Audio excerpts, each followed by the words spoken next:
I am here in Medjugorje, and what's your name? My name's Sally and I'm from County Derry in Northern Ireland. And how often have you been in Medjugorje? This is my 8th trip in Medjugorje. Why do you come back all the time?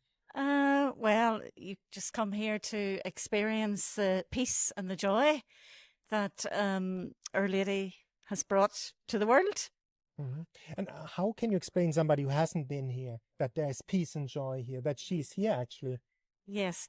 Yeah, well, we come here and we experience the Holy Mass, as they speak about here, and the adoration, and all the sacraments are very readily available for everyone here, and that just seems to like filter through into everyone who actually attends here in person. Mm-hmm. You can read the books, but until you come and experience it, it takes on a new meaning. What did you experience here? What is Medjugorje for you?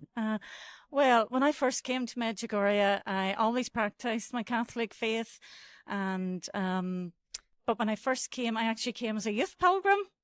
I'll not say how many years ago. It was 24 years ago. Wow. 24 years ago, yeah. And I think what that done for me was it just gave me a deeper understanding of the Mass and the real presence of Jesus. And I suppose it just gave me a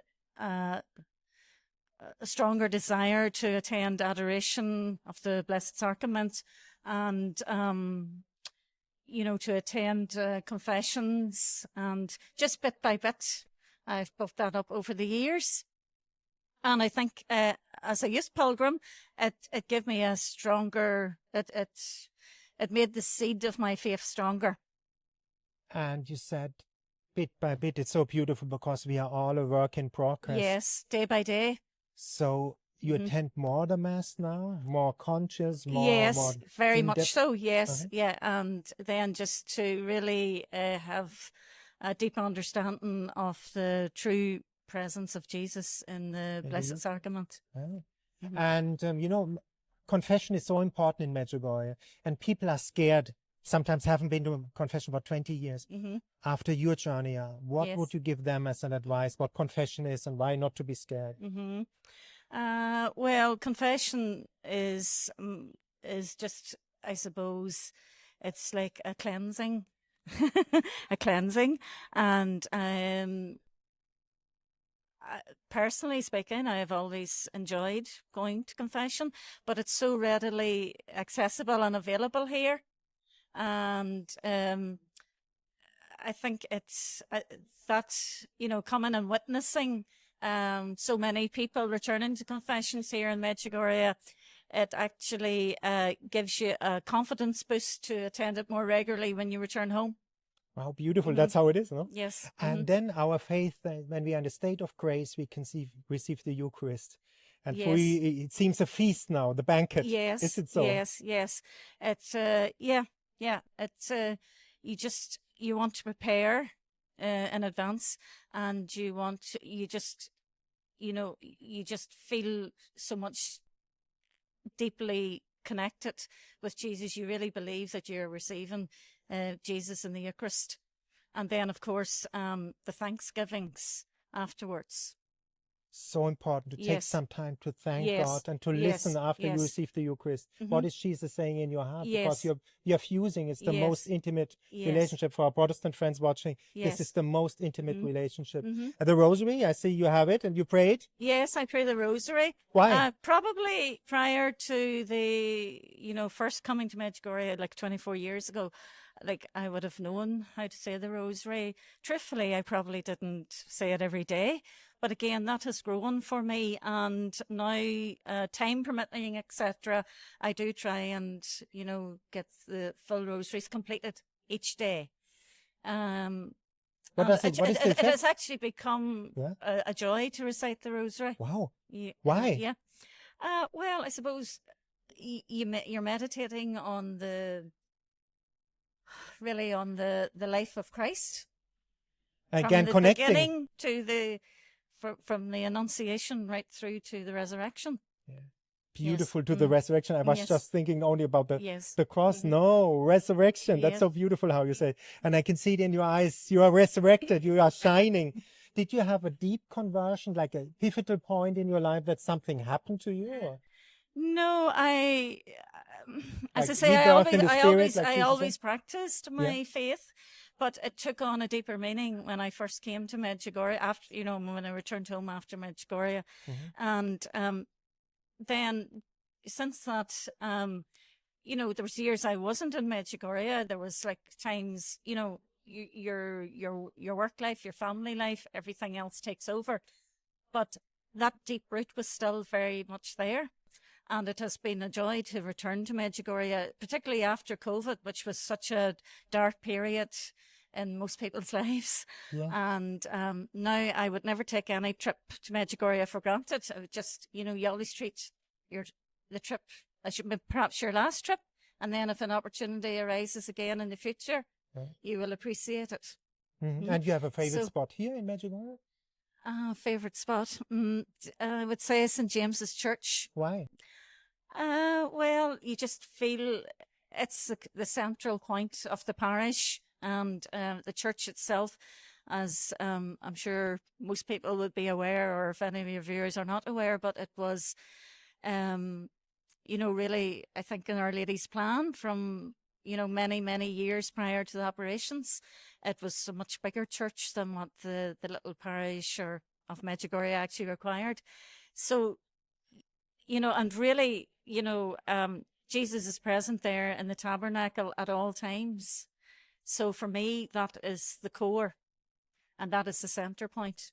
Yes, so good that you say it, because Medjugorje is Christ-centered. It's very important to tell, no? Yes. And did you make the experience? Did something change in the image of God the Father? Because a lot of people think God the Father is an angry old man with a white beard. He wants to judge us, put us to hell, and he's very happy. Another one in hell. And he's not like that. Well, what did you experience? Well, really, I would say that possibly it could have been maybe like a childlike image that I may have had of God when I was, maybe preparing for my first Holy Communion or taking my first confession. But I wouldn't view God as an angry old man. I would view God, and as I say, particularly through Our Lady's messages here, and I would view God as a God of love. Yes, pure, selfless And of course, love. the divine mercy, the mercy is flowing, and it's available for anyone who comes. You pray that prayer? I do pray the divine mercy. What is so powerful? Can you make a little promotion for that prayer? I'll probably not do this any justice. Just from the heart, well, what you feel. It's the divine mercy. You're imploring God's mercy. Yes. And the great promise of divine mercy is the mercy is readily available for anyone who comes. And of course, it's a great promise associated with people at their deathbed or at the time of their death when the chaplet is recited. So for me, that is just powerful. That's priceless. Yes, it is priceless because we are all leaving old, poor, rich. Yes. And it also, I think as well, the divine mercy, it's a powerful prayer for, even intercessions or for conversions, people that you feel or yourself, we all have our ups and down days with our faith. We can have our doubts. We can be in highs. We can be in lows. We can have our dark moments and our joyful moments. But for me, the divine mercy, again, is just such a strong force of power. Wow. Like the rosary. Did you see the change in your family life when you started to pray the rosary? That it's more peaceful or petitions heard? Yes. Miracles? On a personal level, I would say I have had prayers answered. Likewise, I would say I've had prayers unanswered. Yeah. But in the long term, you realize that God answered them in a different way. In a better way? Maybe not the way that you really desired. But then in time, you get, over the course of time, you do get the grace to accept God's answer. Yes. And did you make the experience, last question, did you make the experience when you live in the intention, thy will be done The divine the Father's will, divine yes. will, that you are more in peace and more in joy? Yes. Well, divine, well, I suppose when we recite the Our Father each day, yeah, I feel that it's good to start your day with the Our Father, and then I suppose you're within the will of God at that point. Yes. And then it's just day by day, moment by moment. I'm not going to use the word struggle, but it can be a struggle sometimes. Yes, absolutely. Yes.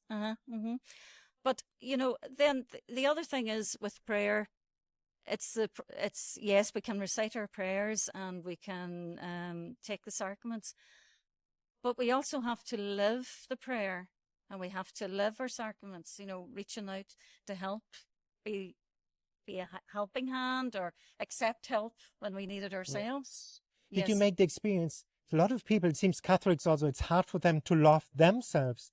You have to not only love other people, balance. Yes. It's written in the Bible, love yourself as your neighbor. Yeah, I do agree that if you want to respect other people, you must first respect yourself and your own body. And how did you learn that to respect yourself? Did your parents train you like that? I would say my parents, yes. My parents are both deceased.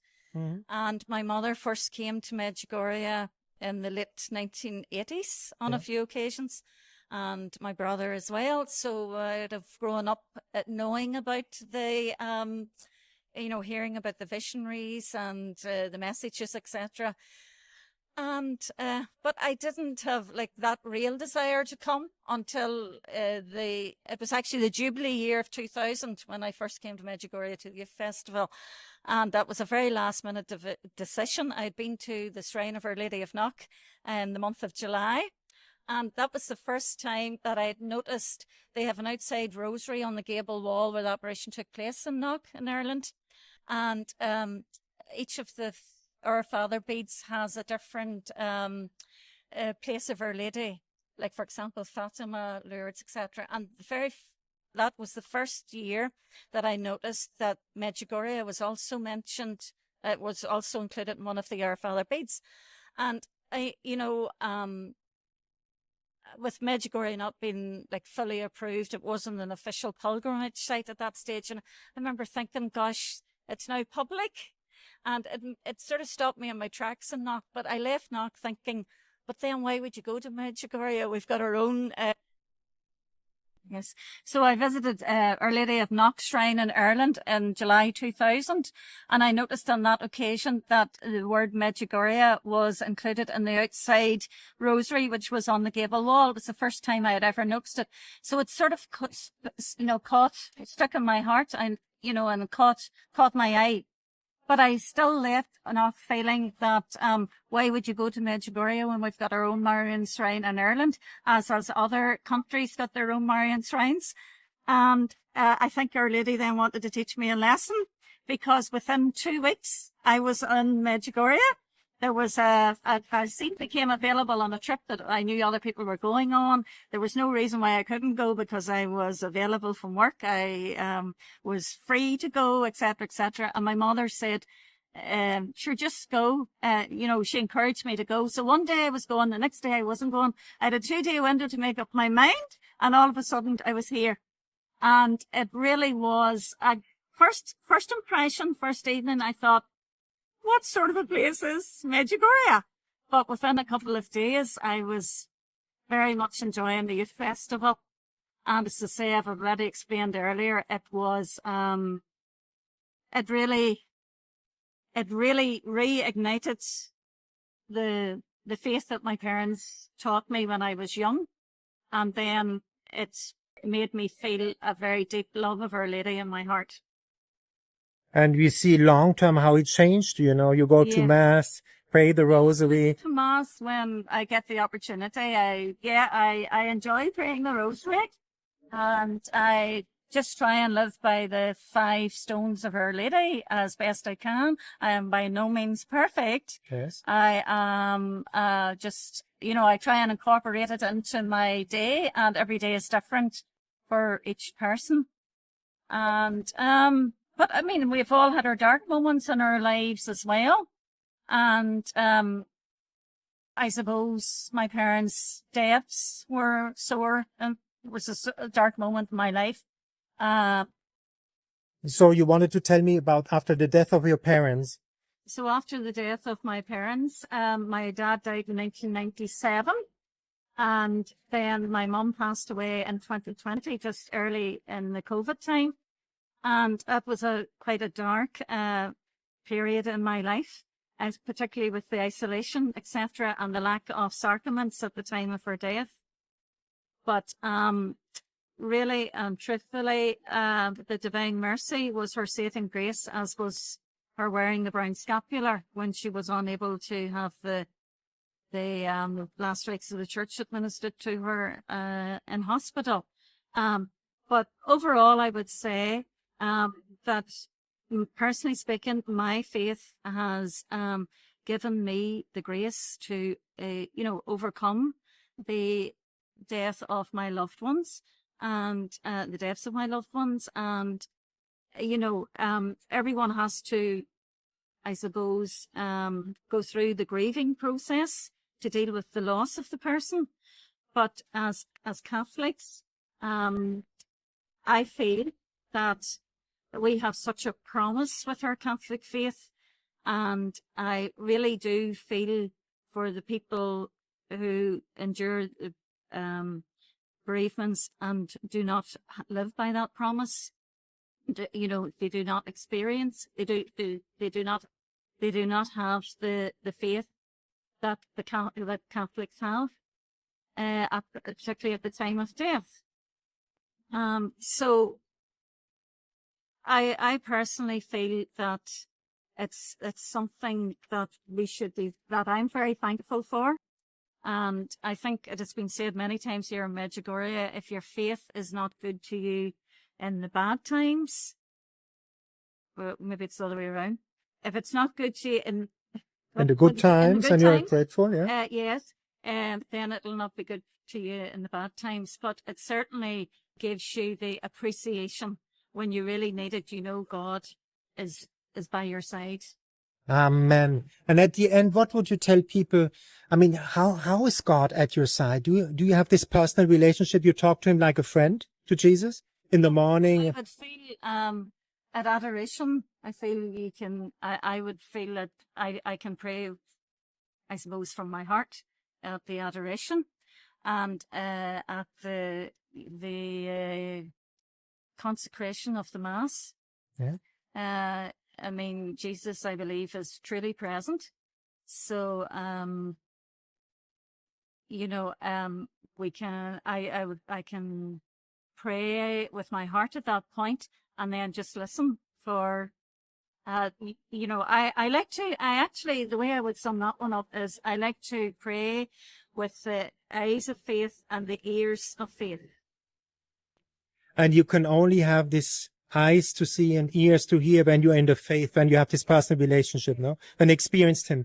You experience him in your heart, Jesus, that he's talking to you? You can feel it in your heart. Yeah. He's real. He's alive. He's a living God, right? Yeah. And at the end, what would you tell people? Why come to Medjugorje one time? I would say, certainly, if you get the opportunity, please come to Medjugorje. I suppose sometimes in comparison to traveling to other destinations in the world, either, Marian shrines, religious shrines, or other tourist places, some people might think, no, don't come to Medjugorje because there's nothing there. I would say that is untrue. I would say, and to the eyes of some people, they may feel that Medjugorje, there is nothing, but I would say in Medjugorje, there is everything. Everything. You can find the love of God, that you are a beloved child of God. Yes. Thank you so much for that beautiful interview. And we got an extra question. What is your favorite saint? My favorite saint, many saints, Saint Joseph, the family. Why Saint Joseph? It's the forgotten saint, so important these days. Powerful for the family. Yeah. And especially for us men. Protector of the Holy Family. Yeah. I actually work in a school, Holy Family Primary School. Oh, wow, beautiful. Yes. So my favorite saint would be Saint Pio. Why? Padre Pio. Padre Pio. Well, very fortunately in the parish that I live, there was a Padre Pio prayer group formed in 2005. So I joined at that point. And I suppose my devotion to Padre Pio has just deepened and blossomed since that. And I've had few opportunities to travel to San Giovanni and wow, you touched be me. present with the Padre Pio. So it's been a lovely experience. And why the saints? Why? Can you explain, maybe a Protestant watching saying, why do they have the heck do they have the saints? Yes. What do they do to them? Yeah? What do they do? Yeah, what is the role of them? Why are they connected to them? For me, the saints, I view the saints as the intercessors. And the saints themselves were just like us. They lived on this earth. They were humans. And as the saying that they say, every saint has a past and every sinner has a future. So, the saints were holy men and women, and we believe that they are present in heaven interceding for our needs. Yes, I believe. Yeah. And you had prayers answered that you felt, Padre Pio, thank you. Definitely. 100%. Definitely. And what is so special about Padre Pio for you? What? Padre Pio, for me, he was a man of great humility. He had a deep love of the Eucharist and, of course, the confessional as well. Yeah. And I would call him a no-nonsense saint. Yeah. No-nonsense man. He lived a very worthy life, and he had a great love of Our Lady. Yes. And that's inspiring you. Yes. Yes. Me too. I mean, it's kind of, if you look at his life, even fasting, he ate a minimal amount of food each day and still survived to the age of 83. I mean, really and truly, his life, it was like a role model, and it's been replicated in what's happening here in Medjugorje. Yes. The spirit of him is here, I would say so too, you know. Wow. And of course, he's been very powerful. There's been many miracles attributed to Padre Pio. Yes. But again, I would have great respect for all the saints. Yes. Yeah, but that's so nice in the Catholic Church. We can choose one where we're more connected to. I know I'm not really good at quoting, but I know Our Lady has referred to the saints here in her messages.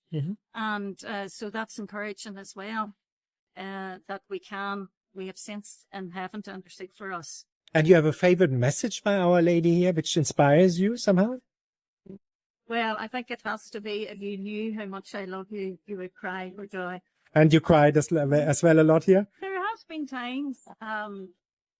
Yeah, it's nice to cry tears of joy after you've cried the tears of sadness. Yes. Yes, and let's face it, everyone has had tears, at different times of their lives. But as I've already said earlier, that when you go through the dark moments, it gives you an appreciation of the brighter moments. And how did you get through the dark moments? The rosary? Rosary. The Mass? Rosary, yes, Mass. And I suppose I'm thinking back to the COVID times and the death of my mother. Online prayer was our only option. Yes. But yes, it carried me through. It's our Catholic faith. It carried, and it carries anyone who's open to it. It'll carry, take this as words of encouragement for anyone who's experiencing difficulties in their lives. Just turn to God, but keep it simple. Honestly, from the heart, cry out. Keep it simple. And look for that beautiful relationship. That's what God the Father said. If you look for me, I'm going to reveal myself to you. It's a spiritual law. Don't be afraid. Don't think it's an old man with a white beard. You explain it. It's mercy. It's pure love. And he wants to be connected. Somebody watching now, I think he has to listen to that. A lot of people actually. And we encourage you. I experienced this loving God. You experienced him. He's not the old man with the white beard judging, not at all. It's a diabolical image. It's not true. And I think going home from Medjugorje, it's just, I think just try and go home, live it in the quietly. You don't have to be like preaching to, you know, you live, you can live the messages, and others, that's, you know, if you can have that impact, then others will learn from that. Yeah. Yes. It's by example, not by words. By example, yes. Just that you are peaceful, joyful, and they say, man, she changed. People tell me I changed. You're more yourself, Tom. Unbelievable. And then you give example and you change people through your example, no? What can I say? Thank you. So lovely to speak to you. Okay.